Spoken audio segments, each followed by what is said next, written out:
কালাম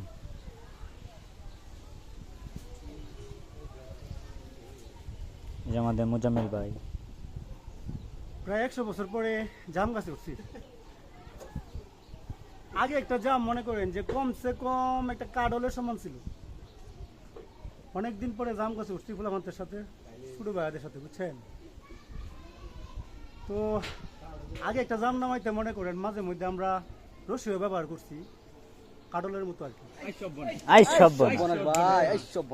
তো একটা জাম আগে 3-4 জনের দইরা গাছের থেকে ফালাইছি নিচে, মনে করেন কাডলের মতো সরে গেছে। তো কি অবস্থা বুঝছেন? আর এখন এর ফুলামান্তে এই দেন, আমার মনে হয় 200 জাম খাইলো পেট ভরতো না। আগে একটা জাম পাইরা 3 জনে মিল্লা খাইছি আর পরে শেষ করতে। দিনগুলোর কথা মনে হইলে গাছে উড়ি না। এখন কার ফুলামান্তে যে জাম দেখেন, এই যে অবস্থাটা দেখেন, এত ছোট ছোট জাম খাইলে ভালো লাগে ভাই। আগের দিনটা তো আসলে গেছে গা, বুঝছেন? তো ওই সমকা যে জামটা আমরা ফাড়তাম মনে করেন পাড়ার সবাই দেখতো হয়তো।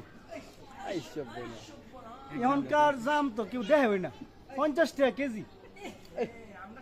আর আমরা সময় বুঝছেন একটা জাম মনে করুন কারলের মতো, 15 কেজি হইতো। গরু হইতাম তোমার এই যে কেরেন আছে না, কেরেন লাগাইতাম। মানে জাম কই রাখবাম, পরে গ্রামের সবাই ডাকেন না, পরে জাম খাওয়াইতাম।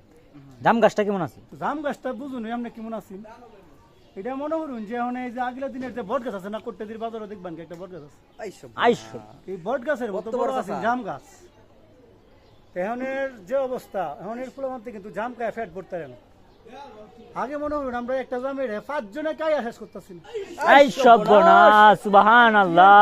অনেকদিন পরে জাম গাছ উঠলাম, এই যে শুরু ভাইদের সাথে জামটা পারলাম। যাই হোক, আগের দিনগুলো এখন আর ফিরে আইতো না কইলেও ছোটবেলার কথা বুঝুন। এই জাম দেখে মনে হয়ে পড়ছে আর যে বড় বড় ফিরফা আছেন জাম গাছ আগে মনে করুন একটা ফিরফা করে যে আমাদের খেক শিয়ালের মতো ছিল। আল্লাহু আকবার। এখন মনে করেন জাম গাছে উঠছি, কি করবো আমি, যে ছোট্ট একটা ফাটছি। তো আগের দিনের কথা মনে হলে আসলে খুব কষ্ট লাগে।